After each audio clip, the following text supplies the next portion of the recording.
What if the reason you never finish anything isn't because you lack talent, isn't because you lack discipline, isn't even because the idea was wrong? What if the only thing standing between you and everything you want to create is the scissors in your own hand? The Japanese figured out why we do this and exactly how to stop.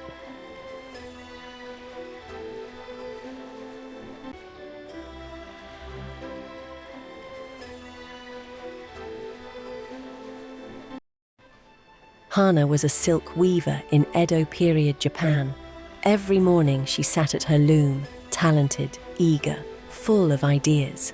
And every morning she watched her neighbor Michi deliver finished bolts of fabric to the market, vibrant, celebrated, sold before noon. Hana would look at her own loom, at her own half-formed pattern, and cut the thread. Start over, different pattern, different color, different technique. Weeks passed. Her loom held only beginnings. One evening, her grandmother found her sitting in the center of her workshop, completely surrounded by cut threads and unfinished cloth. A sea of abandoned potential, glowing like dying embers on the floor. The grandmother said nothing. She simply sat at the empty loom, gathered the abandoned threads from the floor, and began weaving, slowly, without drama, without judgment. After an hour, a small but complete piece of fabric emerged. Simple, imperfect, finished. Michi has been weaving the same pattern for 3 years. The grandmother said quietly. You think she was born knowing it. She wasn't. She simply never cut the thread. Hana stared at the small, completed piece in her grandmother's hands. For the first time, she saw the truth. She hadn't been failing at weaving.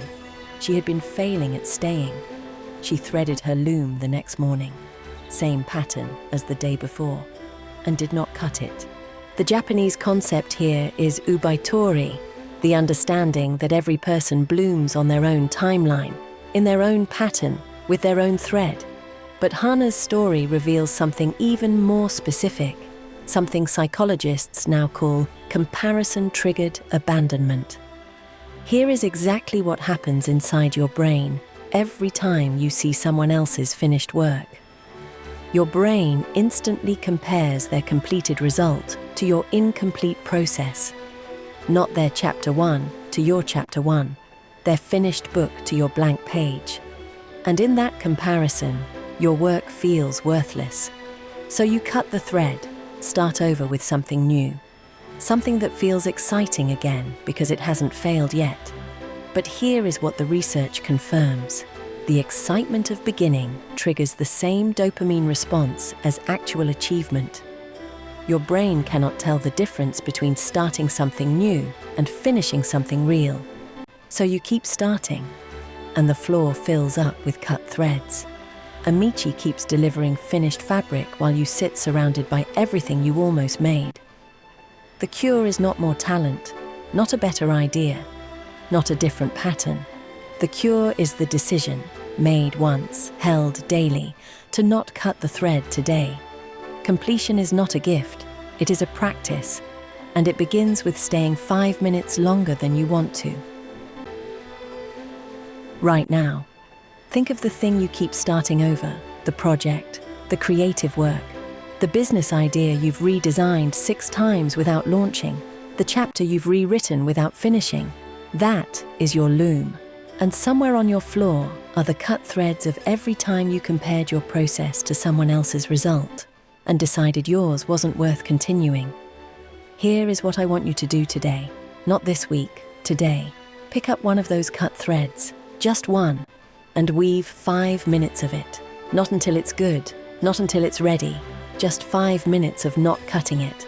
Then do the same tomorrow. Michi didn't create something magnificent because she was more talented than Hana. She created something magnificent because she decided every single day that her thread was worth staying with. Your thread is worth staying with, even when Michi's fabric looks more beautiful than yours today. especially then. This is the 7th Japanese secret in our Mind Detox series. Tell me in the comments, what is the thread you keep cutting? Name it out loud, right now. That comment is the first 5 minutes of not cutting it today. If this series changed something in you, share this full episode with someone whose floor is full of cut threads. They need this more than they know. Subscribe, because this is just the beginning of what we're building here together. See you next